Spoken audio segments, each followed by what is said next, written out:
to you, Siobhan. Hi, Marlo. It's good to see you as always. I love your hair. Doesn't she look good? Yeah, I love that cut. That Happy looks really almost good on her. birthday, too. All right. Okay, good. In the prompter, we were trying to distract her, but she's a highly skilled professional. She can sometimes see us when she's doing that. Jay King is here. I'm Siobhan, and we have your variegated, this is so big, variegated Ethiopian Opal. I want to put it against my skin so you can see this material and the craftsmanship. Here, look at that. And this is the rough. Precious opal. This is the rough. Look at that. That's the rough that it comes from. We're working on an Ethiopian project. Really? I can't tell you for what show, okay. but we're probably going to hopefully be doing some filming there, so you can actually see the miners doing it. Look. And with it, what's really crazy with the Ethiopian opal, we've only had one other Ethiopian opal. It was on this morning. It was $2,999. Oh my gosh, really? We only had 7 of them. Oh my gosh, and Jay. they all sold out. So this is one that's a little bit more on the affordable range for the general public. And this is Ethiopian opal. This is what we call the tricolor. So you've got the gold color in this. The white is the common, where it has the fire in it. The gold in this is what they call lion's mane. The lion's mane is really, really rare. Very, very little of the material.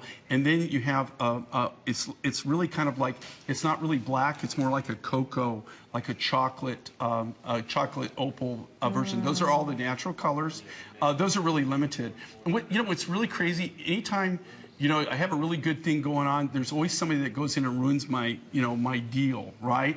I mean, what's happened in Ethiopia, this happened in February actually at the Tucson Gem event this year.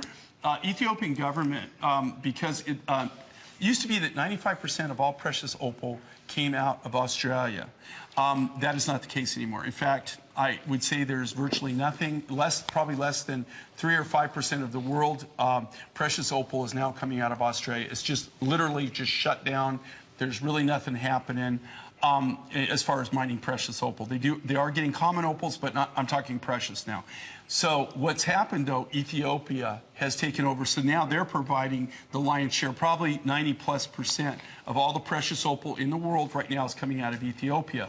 The Ethiopian government in February of 2014, it finally went in where you cannot export the rough material now unless it's in a finished product. So what's that mean? That means that you can't buy the rough in Ethiopia, take it out of the country, and then cut it and do the designs. So you say, well, big deal. Well, yeah, it's a huge deal. Here's the thing. To cut opal, you just can't. Opal is one of the toughest,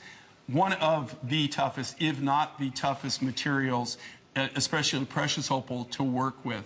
To keep the fire, they have to chase the fire to keep that gleam, that opalescence to it.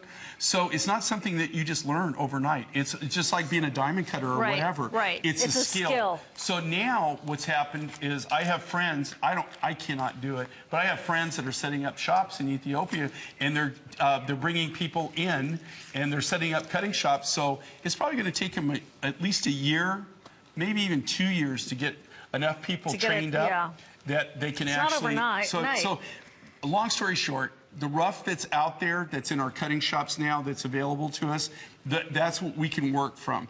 And once we go through all that, unless we can, they can gear up in Ethiopia and be able to do something, it could be that you're not going to see this material for a long time. Okay.